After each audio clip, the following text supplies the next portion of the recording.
আসসালামু আলাইকুম রহমতুল্লাহ। আপনি কি জানেন রমজানের রোজা ফরজ হওয়ার আগে মুসলমানদের জন্য কোন রোজাটি রাখা বাধ্যতামূলক ছিল? হ্যাঁ, সেটি ছিল পবিত্র আশুরার রোজা। ইসলামের শুরুর দিকে আশুরার রোজা ফরজ বা ওয়াজিবের মতো পালন করা হতো।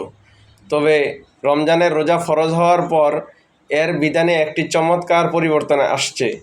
উম্মুল মুমিনিন হজরত আয়েশা রাদিয়াল্লাহু তাআলা আনহা থেকে বর্ণিত, তিনি বলেন, জাহিলি যুগে কুরাইশরা আশুরার দিনে রোজা রাখত এবং রসুল করিম সাল্লাল্লাহু আলাইহি সাল্লাম ও এই দিনে রোজা রাখতেন। যখন তিনি মদিনায় আসলেন তখনও এ রোজা রাখলেন এবং তা রাখার নির্দেশ দিলেন। এরপর যখন রমজানের রোজা ফরজ করা হলো তখন আশুরার রোজা ছেড়ে দেওয়া হলো।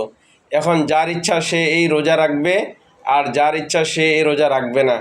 এই গুরুত্বপূর্ণ ইতিহাস ও হাদিসটি আপনি পেয়ে যাবেন সহিহ বুখারীর 1893 নম্বর এবং সহিহ মুসলিমের 1125 নম্বর হাদিসে।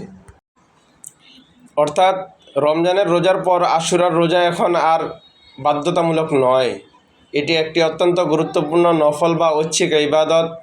তবে বাধ্যতামূলক না হলেও এর মাধ্যমে বিগত এক বছর গুনাহ মাফ পাওয়া যায়। তাই সুন্নাহর মহব্বতে এই রোজাটি আমাদের কখনোই মিস করা উচিত নয়।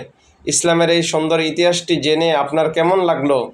আসন্ন মুহররম মাসে আপনি কি আশুরার রোজা রাখছেন? কমেন্ট করে অবশ্যই জানাবেন।